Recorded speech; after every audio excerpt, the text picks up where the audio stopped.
Right, this is just a short video to show installation of a Sinosmart Android head unit into my Honda CRV. It's a Mark IV 2013 EX model. So it's really important that you have this type of stereo, which is the 2VN3, built-in sat-nav, and also has the separate screen just at the top here, which displays various cars, the information. That all still works. Also really important that you have the same connections on the back.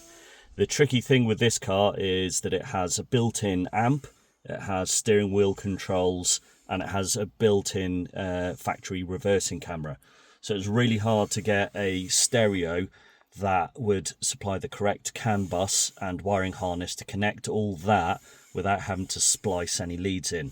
But working with Sinosmart technicians, we needed a bit of backwards and forwards, but they're really helpful on their support to make sure that we could install this stereo. So if we go to the stereo now, I've already put it in and tested, but I've just pulled it out to show people. So first of all, I'll just point to the windscreen here. They gave me a a DAB antenna.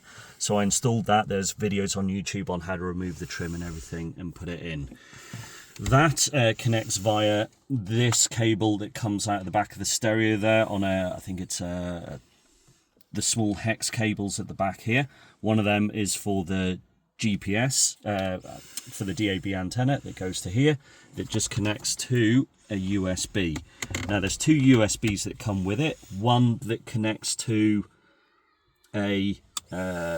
for the Android Auto wireless, if you want to use it, and the other USB is for this. And here's a bit of a mess down in here. So that's the USB that comes off the wiring harness. This USB DAB receiver all came with it, so it's just a connection of that, and that gets that working. You also have a separate GPS antenna, and there is as well a long separate, there we go, there is this long and separate Wi-Fi antenna as well that you can just get in there and stick to the back. Now the important stuff is making sure it's all really well labelled. This is the impedance converter for the amplifier for the speakers.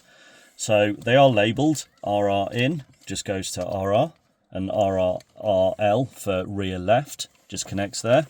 And then again you've got speakers labelled front left in and front left in is there as well, and they just go to the red and white female phonos. You can't go wrong because it's the only thing it'll connect.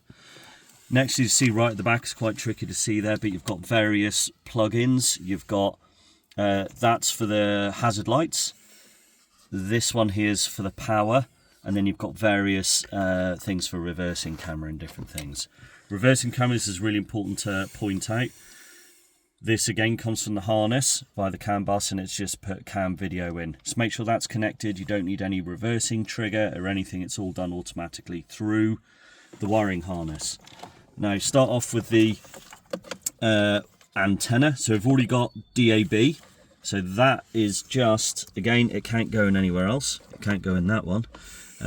It'll go into one of these for the FM antenna.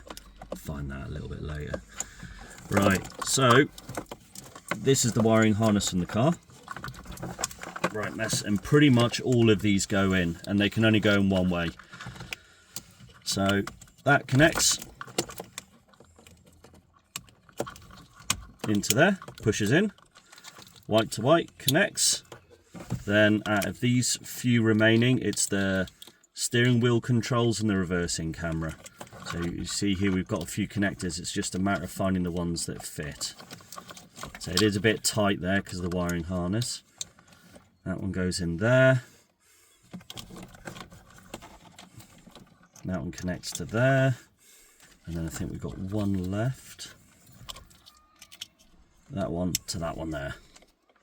You see I've already connected the hazard lights. There's a few spare ones for auxiliary systems and stuff like that that you don't need, but that will fire it all up. So I'll just place it in. It does fit in very neatly. There's the DAB antenna sorry, the Wi-Fi antenna, so you can hotspot from your phone or your home network if you're near your house, because you can download themes and there's software patches you might need to download. It just fits in. Very nice and snug. Power on.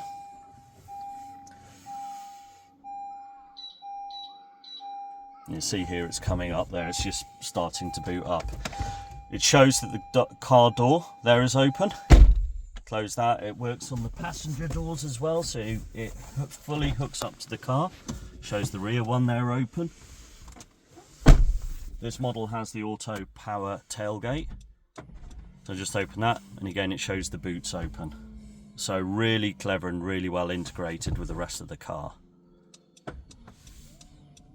It also works with the, just turn it on to the second power.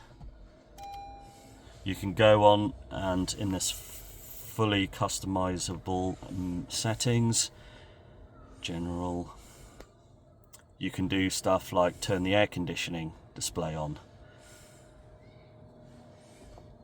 So there you go, by setting that, it fully displays there. Personally, I don't like it, so because it stays on the screen for too long. You can set the interval that it's going to stay on the screen.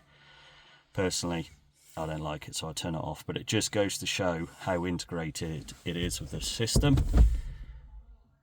Put it in reverse, and there is the reversing camera, which works, which is fantastic, because as I say, it's really hard to get a CAN bus that works straight out the box.